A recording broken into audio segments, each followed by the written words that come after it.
What's good, YouTube? Where's my soul tribe at? I'm looking for you guys. Where you at? I love you. I can honestly say I love you because I love me. And I need some subscribers. I need people to sub to my channel. I only got 20 subscribers. I need more. I can't go live until I have 100 apparently. So I need people to hit that notification bell and comment, share, like. Please subscribe. I promise you we're gonna go somewhere with this. I promise. So today, I want to touch on a few topics, mainly survival mode and addictions. Okay, so trigger warning. I'm not doing this to trigger anybody. Trust me. That's the last thing I want to do.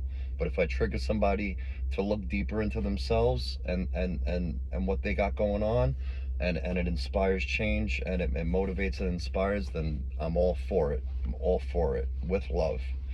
Okay, so I'm just gonna go right into it. So like I said, when I came out of the hospital, and I was begging for money. I had a change jar in a pizzeria, and you know, having to have my hand out and ask somebody for a dime was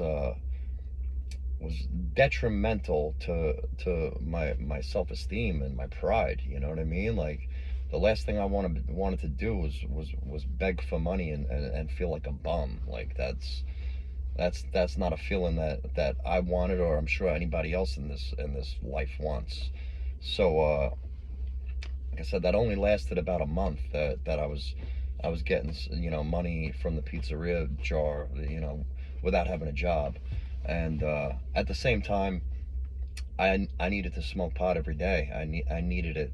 I needed it. Like, I it's the only thing that kept me going, as far as with you know, my depression and my emotions and my pain. And I wasn't on pain pills and none of that shit. So I picked up my first ounce of weed, and I would smoke a little bit of it and sell the rest of it just to break even, to continue the cycle going every week. I sold pot so I could smoke pot.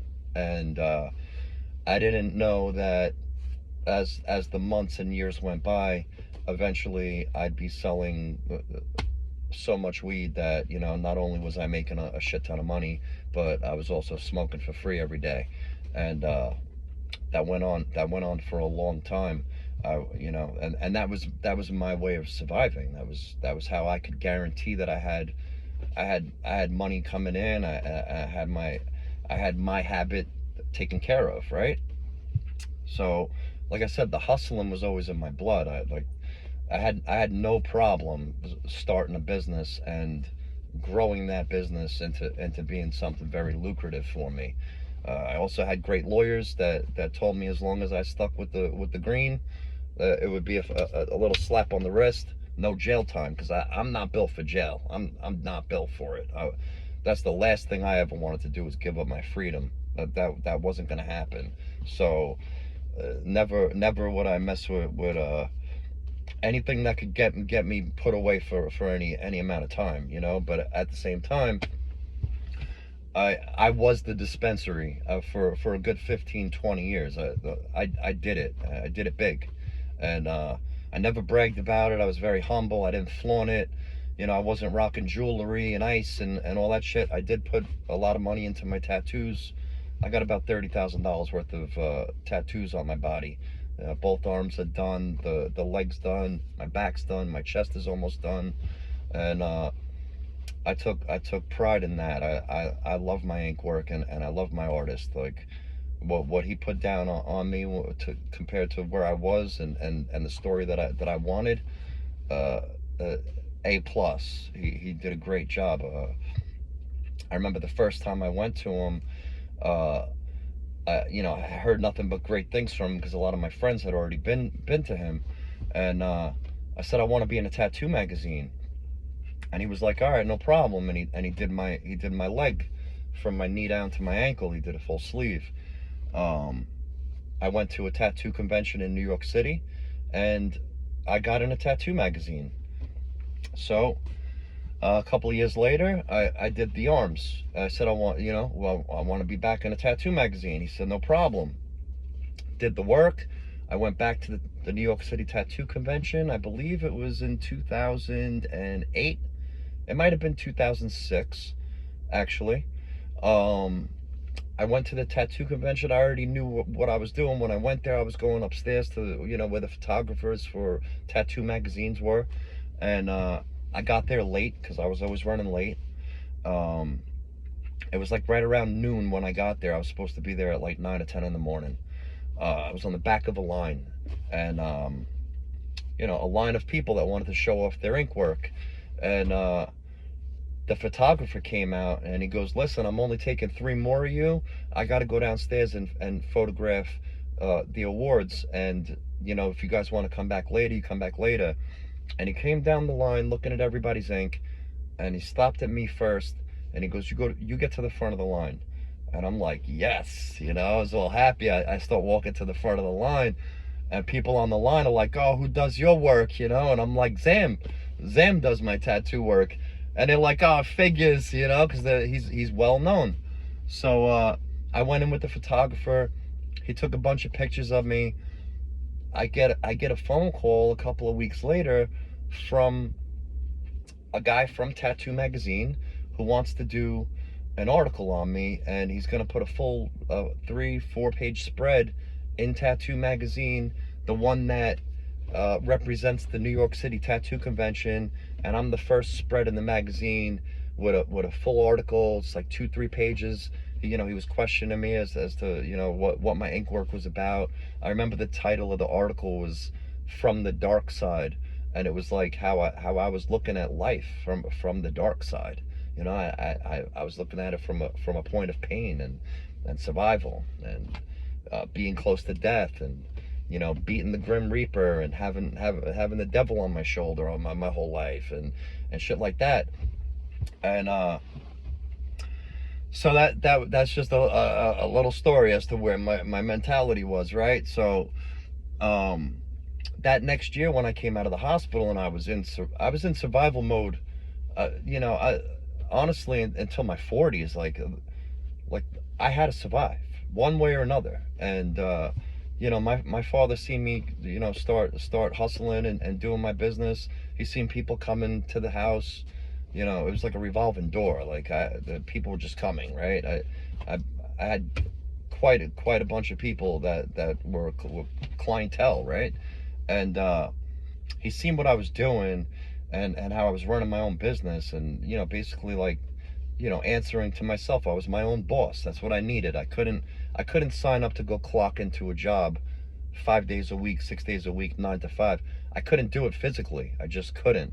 There was weeks where I couldn't get on my leg. I had to stay in bed and this happened throughout all the years. Like medically, and being disabled, I wasn't going to be able to do it. So I had to do what I had to do.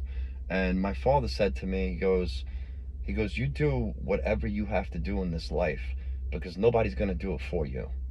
And I took those words to heart. Like that was like, it really meant a lot to me, and he was kind of proud of me about how I wasn't going to let anything stop me from making money and surviving, right?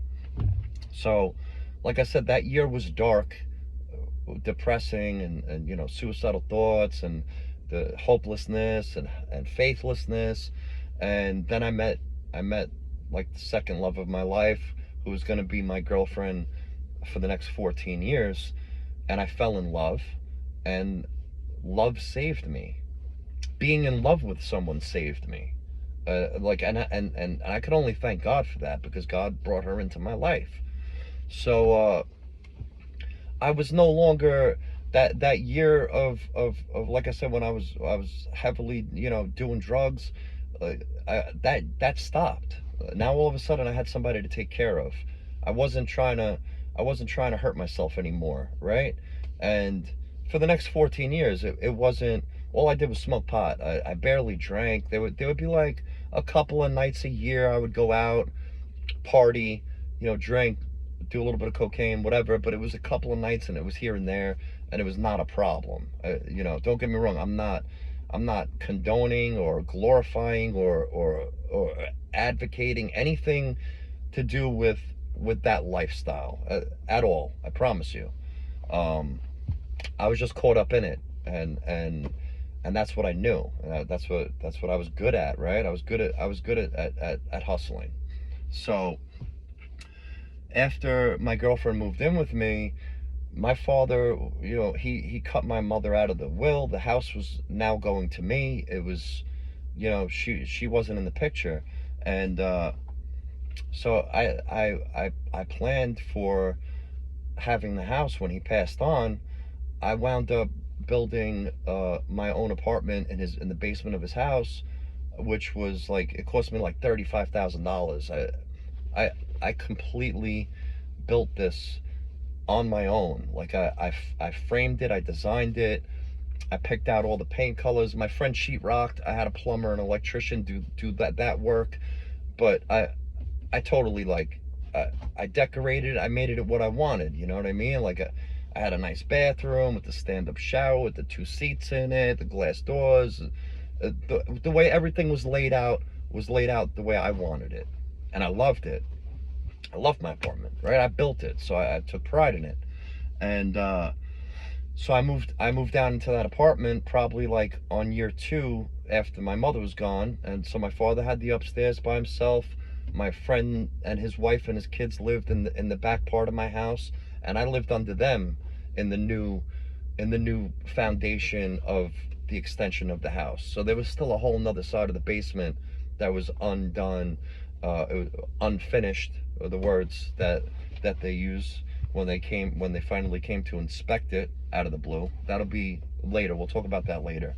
I didn't do it legally. I didn't do the egress windows, and nothing about what I built was legal. I didn't know I was going to have a problem in the future about it. I just thought it was my parents' house. I was good. So I lived down there probably 7 years. My father died probably on year 5, and my mother moved back into his side of the house with my sister, and I was happy to have my mother and my sister back around. Yeah, like I love them, and my mother made a good point when she came back in. My money wasn't on the books, right? So there's no way any bank is going to mortgage me, by me saying I make this amount of money, and she was right. So she said, I'm going to mortgage the house in my name, even though it wasn't left to her, and we're going to keep this house for you and your sister for when I pass away, which was her way of stealing the house from me. I didn't look at it that way. I wasn't even I didn't even care. I was like, I wasn't on a materialistic, I wasn't on that, you know what I mean? So it didn't matter to me. It was family. And so I stayed down there, like I said, about 7 years. I picked up playing poker online in 2003, and poker I started getting really good at. We played a lot of live games amongst friends, 2-3 times a week, and I made money consistently. I always had the money. It wasn't scared money I was playing with, and I did very well.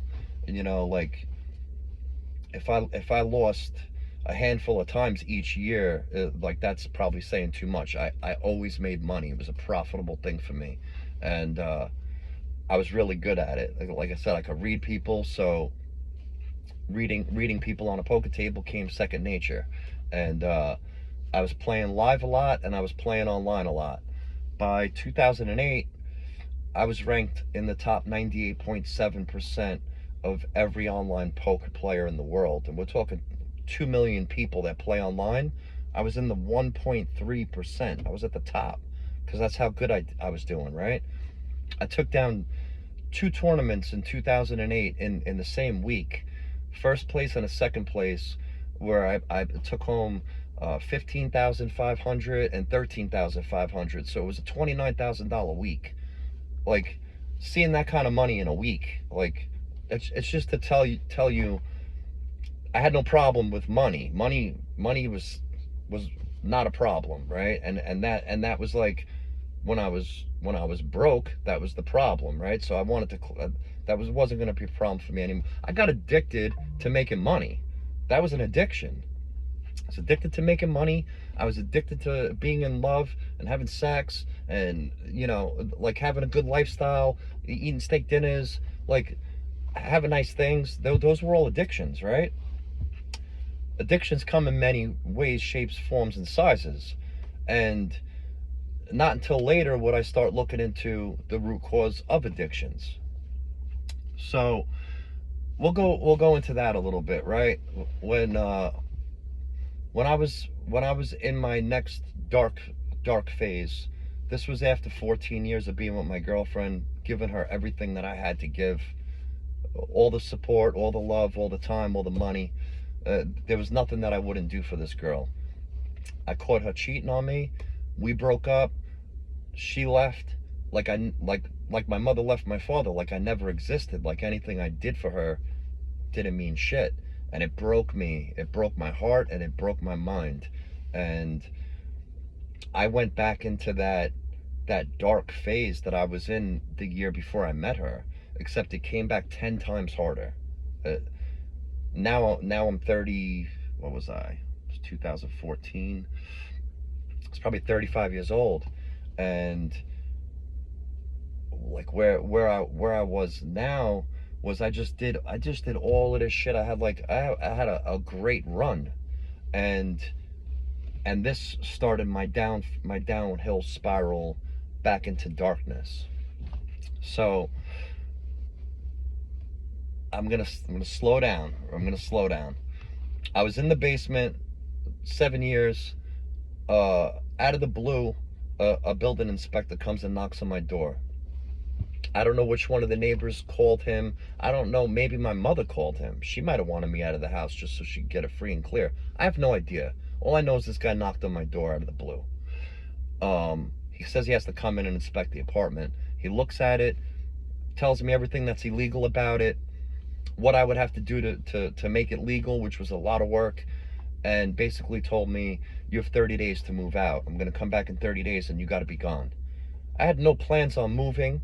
I had no plans on packing. I had no money like stacked for a move. But I had to do it, right? There was no choice. I told him I need more than 30 days. He gave me 60. Anybody who's moved knows it's not easy to pack up and find a place to live and secure it in 60 days. It's not easy, especially these days, right? This was in 2008. My friend was looking for a place to live too, so me and him started looking together. We found a beautiful house, a 5-bedroom home, on the water, a long way, like not very far away, but at least a half hour away from where we were living, which was further out, eastern Long Island. It was in Center Moriches.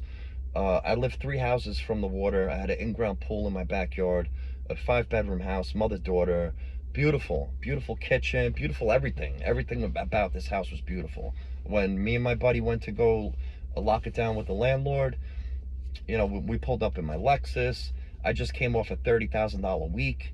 He was so fascinated with the fact that I was making money and surviving off of poker. Like, he was a part-time social poker player. So like throughout the years of being his tenant, he would call me up and ask me for advice on his poker game and what he should be doing to make more money, and I would give him any advice that I could give him. But when he found out I just made $30,000 and I'm pulling up in a Lexus, my buddy's got a job, my girlfriend's got a job, his girlfriend's got a job, it was a no-brainer. His rent was going to be paid, no problem. It was $3,000 a month. Plus landscaping, pool, electric, propane, all the things that come with like renting or owning a house, right? Electric bill, central air, $1,000 sum a month with the electric bill. The bills didn't stop. They didn't stop. And I wanted to provide something great for my girlfriend. Like I wanted her to be happy. I wanted me to be happy. So I moved out of my mother's basement within 60 days, and I would be at this next house for the next 8 years. And We would hold poker games 2-3 times a week, like I said, and it was good. I had a good relationship with my friend. He was one of my best friends. He was my golf buddy. We would be golfing all the time, living life the way we wanted to live life, and it was amazing. Like, I said to myself while I was living there, this is probably the best house I'm ever gonna live in. Like, and I meant it, because I didn't see myself, doing that much better by myself later on, right? So 6 years into living there, my girlfriend, I guess we started growing apart, and I was focused more on my hustling and my friends than I was my relationship, and I wasn't making her happy. She wasn't making me happy. It was time. 14 years later, right? We actually broke up on April Fool's Day in 2014. So when that happened, I said, yeah, I was the fool. I was the fool. Absolutely. I played that part very well, right? And I would stay in that house another 2 years. And that was when I started going downhill with the depression again, and the bad thoughts. And I did everything I could do to survive there another 2 years with my buddy. It started getting harder and harder. I went back to my mother, and I said, listen, I need to get back on my feet. I gotta move back in here temporarily, So I came back home. I put all my belongings in her basement, and I didn't go live down there again. I just stayed upstairs in my old bedroom. I would only be there for 2 more years. It was 2 years of me living the partying lifestyle. I was out every day with friends, drinking, drugging, playing pool, gambling. Like any and every addiction you could think of, I was doing. Like I said, the sex, the drugs, it wasn't rock and roll for me. It was rap music back then.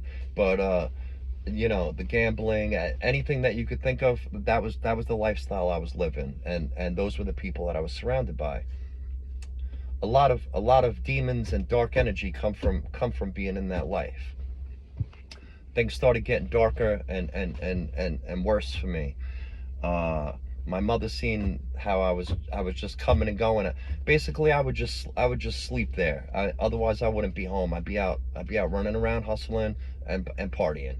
And I did that to the extreme. I have an addictive personality, and I let my addictions get the best of me. But I was actually trying to hit rock bottom, and I couldn't hit rock bottom because my money flowed. It came in every day. So no matter what I did, there was like almost no consequences to it besides what it was doing to my health. And those were my intentions, were to hurt myself. And like, I was always open with my friends and family about what I was doing. I said, I'm not addicted to abusing drugs. I'm addicted to abusing myself with the drugs. Like, I want to die. I want to have a heart attack. I want to die. I didn't have the balls to pull the trigger and kill myself, but I figured if I could have a heart attack from doing massive amounts of cocaine, then so be it. Then that's the way I'll go out. And like I said, when you're living with nothing to lose and nothing to gain, and you're faithless, and that's the mind frame you're in, a lot of bad things can come your way. And bad things started coming my way. Little by little, more and more, it kept happening, right? So within 2 years of being home, she didn't want me under her roof anymore. And all I could say to her was, listen, I just need a fucking roof over my head so I could sleep and a shower, and the rest doesn't matter. Like, you're gonna take away those 2 things that in the Maslow chart of what you need to be, to be good in life. You need support. You need to know that that you're safe, that you have a roof over your head, that you have people that love you, and all of that was being taken away from me. So I was left to the streets with nothing. Go figure it out. That's basically was her attitude, right? And I didn't bat an eye at it. I was already staying out every night. It didn't matter to me. I'll figure it out. I was gambling so much that I get comped rooms in the casino 6 out of 7 days a week. I could find another place to sleep for the weekend. It wasn't a problem. So I always had AC. I always had a roof over my head, a nice queen size bed, clean sheets, food comp to me, steak and egg breakfasts and shit in the morning, and I was gambling heavily every day. I think I lost about $200,000 in 2018 in the casino, and still survived, and still was fine, right? So just to give you a little bit of an outlook onto the kind of money that I was making throughout my 20s and 30s, I did very well for myself, and